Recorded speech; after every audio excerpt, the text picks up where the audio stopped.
ಮಹಾರಾಷ್ಟ್ರ ಭಾಗದಲ್ಲಿ ವಿಪರೀತವಾಗಿ ಮಳೆ ಆಗ್ತಾ ಇರೋದ್ರಿಂದ ಪಶ್ಚಿಮ ಘಟ್ಟ ಪ್ರದೇಶದಲ್ಲಿ ಹರಿಯುವಂತಹ ನದಿಗಳು ಉಕ್ಕೇರ್ತಾ ಇದೆ.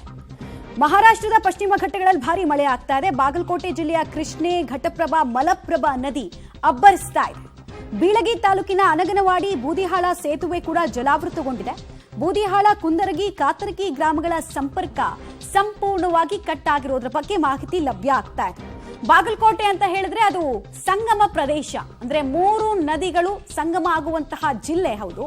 ಸೊ ಕೃಷ್ಣೆ, ಘಟಪ್ರಭಾ, ಮಲಪ್ರಭಾ ಈ 3 ನದಿಗಳು ಕೂಡ ಅಲ್ಲಿ ಆರ್ಭಟವನ್ನ ಮೆರಿತಾ ಇದೆ. ಹೀಗಾಗಿ ಕೆಲವು ಕಡೆ ರಸ್ತೆ ಸಂಪರ್ಕ ಕಂಪ್ಲೀಟ್ ಆಗಿ ಕಟ್ ಆಗಿದೆ. ನೋಡ್ತಾ ಇದ್ದೀರಾ, ಅದಕ್ಕೆ ಸಂಬಂಧಪಟ್ಟಂತಹ ದೃಶ್ಯಾವಳಿಗಳು.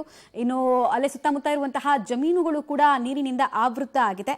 ಬೂದಿಹಾಳ, ಕುಂದರ್ಗಿ, ಕಾತರ್ಗಿ ಗ್ರಾಮಗಳ ರಸ್ತೆ ಸಂಪರ್ಕ ಕೂಡ ಕಡಿತವಾಗಿರೋದ್ರ ಬಗ್ಗೆ ಮಾಹಿತಿ ಲಭ್ಯ ಆಗ್ತಾ ಇದೆ. ಪ್ರತಿ ಸಲ ಕೂಡ ನೆರೆ ಬಾಧಿತ ಜಿಲ್ಲೆಯಾಗಿ ಬಾಗಲಕೋಟೆ ಬದಲಾಗ್ಬಿಡುತ್ತೆ. ಅಂದ್ರೆ ಕೊಂಚ ಮಳೆ ಬಂದರೂ ಕೂಡ ಆ ಜಿಲ್ಲಾ ವ್ಯಾಪ್ತಿಯಲ್ಲಿ 3 ನದಿಗಳು ಹರಿಯೋದ್ರಿಂದ, ಸಂಗಮ ಪ್ರದೇಶ ಅಂತ ಕರೆಯೋದ್ರಿಂದ ವಿಪರೀತವಾಗಿ ಜನ ಅಲ್ಲಿ ಕೆಲ ಗ್ರಾಮಗಳಲ್ಲಿ ಸಮಸ್ಯೆಯನ್ನ ಅನುಭವಿಸೋ ರೀತಿ ಆಗುತ್ತೆ. ಈಗಲೂ ಅಂಥದ್ದೇ ಪರಿಸ್ಥಿತಿಯನ್ನ ಬಾಗಲಕೋಟೆಯ ಜನ ಎದುರಿಸ್ತಾ ಇದ್ದಾರೆ.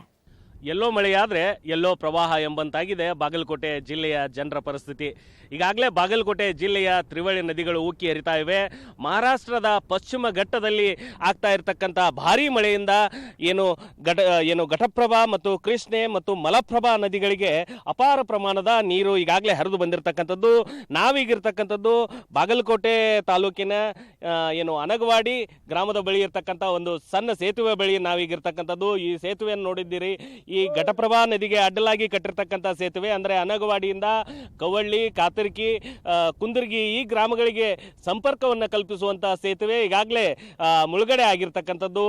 ಆದರೆ ಜನ ಅನಿವಾರ್ಯವಾಗಿಯೇ ಅದೇ ರೋಡಿನಲ್ಲಿ ಮುಳುಗಡೆ ಆಗಿರ್ತಕ್ಕಂಥ ನೀರಿನ ಮೇಲೆಯೇ ಬೈಕ್ಗಳನ್ನು ತಗೊಂಡು ಹೋಗುವಂಥ ದೃಶ್ಯಗಳು ಸರ್ವೇ ಸಾಮಾನ್ಯವಾಗಿ ಇಲ್ಲಿ ಕಂಡು ಬರ್ತಾ ಇರತಕ್ಕಂಥದ್ದು. ಈಗಾಗಲೇ ಘಟಪ್ರಭಾ ನದಿಗೆ ಸುಮಾರು 22,000 ಕ್ಯೂಸೆಕ್ಸ್ ನೀರು ಬಿಟ್ಟಿದ್ರಿಂದ ಘಟಪ್ರಭಾ ನದಿ ಉಕ್ಕಿ ಹರಿತಾ ಇದೆ. ಈಗಾಗಲೇ ಅನಗವಾಡಿಯ ಈ ಸೇತುವೆ ಇದೆ, ಈ ಸೇತುವೆ ಸಂಪೂರ್ಣವಾಗಿ ಮುಳುಗಡೆ ಆಗಿರ್ತಕ್ಕಂಥದ್ದು. ಆದರೆ ಅನಿವಾರ್ಯ ಕಾರಣಗಳಿಂದ ಬಾಗಲಕೋಟೆಗೆ ಹೋಗಬೇಕಾದಂಥ ಜನರಿಗೆ ಸುತ್ತ ಹಾಕಿ, ಅಂದರೆ ಸುಮಾರು 30 ಕಿಲೋಮೀಟರ್ ಸುತ್ತ ಹಾಕಿ ಬರುವಂಥ ಸ್ಥಿತಿ ಇರೋದ್ರಿಂದ ಜನ ಬೈಕ್ ಮೇಲೆ ಇದರಲ್ಲಿಯೇ ಬರಲಿಕ್ಕೆ ಒಂದು ದುಸ್ಸಾಹಸವನ್ನು ಮಾಡ್ತಾ ಇರ್ತಕ್ಕಂಥದ್ದು. ಅಷ್ಟೇ ಅಲ್ಲದೆ ಸುಮಾರು 500ಕ್ಕೂ ಹೆಚ್ಚು ಎಕರೆ ಜಮೀನುಗಳಲ್ಲಿ ಈಗಾಗಲೇ ನೀರು ನುಗ್ಗಿರುವಂಥದ್ದು. ಅಂದರೆ ಬಾಗಲಕೋಟೆಯ ಬೀಳಗಿ ತಾಲೂಕಿನ ಈ ಗ್ರಾಮಗಳಿದ್ದಾವೆ, ಇವು ಸಂಪೂರ್ಣವಾಗಿ ನದಿ ದಡದ ಗ್ರಾಮಗಳಂತ ಏನು ಕರಿತೀವಿ, ಇವು ಕಬ್ಬಿನ ಬೆಳೆಯನ್ನು ಹೆಚ್ಚಾಗಿ ಬೆಳೀತಾ ಇರತಕ್ಕಂಥ ಪ್ರದೇಶದ ಜನ ಸಂಪೂರ್ಣವಾಗಿ ಈಗಾಗಲೇ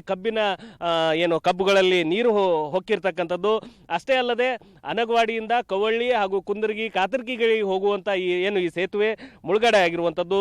ಸೊ ಇನ್ನೇನು ನೀರಿನ ಪ್ರಮಾಣ ಹೆಚ್ಚಾಗ್ತಿದ್ದಂತೆ ಇನ್ನೂ ಸಾಕಷ್ಟು ಸೇತುವೆಗಳು ಅಲ್ಲಲ್ಲಿ ಮುಳುಗಡೆ ಆಗುವಂಥ ದೃಶ್ಯಗಳು ಸಹಜವಾಗಿ ಕಂಡು ಬರ್ತಾ ಇರ್ತಕ್ಕಂಥದ್ದು. ಈಗಾಗಲೇ 22,000 ಕ್ಯೂಸೆಕ್ಸ್ ನೀರು ಹರಿದು ಬರ್ತಾ ಇದೆ. ಮುಧೋಳ ತಾಲೂಕಿನ ಮಿರ್ಜಿ ಸೇತುವೆ ಆಗಿರ್ಬೋದು, ಅಥವಾ ಮಾಚಕ್ನೂರು ಗ್ರಾಮದ ಹೊಳೆಬಸವೇಶ್ವರ ದೇವಸ್ಥಾನ ಕೂಡ ಜಲಾವೃತವಾಗಿರ್ತಕ್ಕಂಥದ್ದು. ಹೀಗೆ ಎಲ್ಲೋ ಮಳೆ ಆದರೆ ಎಲ್ಲೋ ಪ್ರವಾಹ ಎಂಬಂತಾಗಿದೆ ಬಾಗಲಕೋಟೆ ಜಿಲ್ಲೆಯ ಜನರ ಕತೆ. ಕ್ಯಾಮ್ರಾಮನ್ ಆನಂದ್ ಜೊತೆ ರವಿ ಹಳ್ಳೂರು, ಪಬ್ಲಿಕ್ ಟಿವಿ, ಬಾಗಲಕೋಟೆ.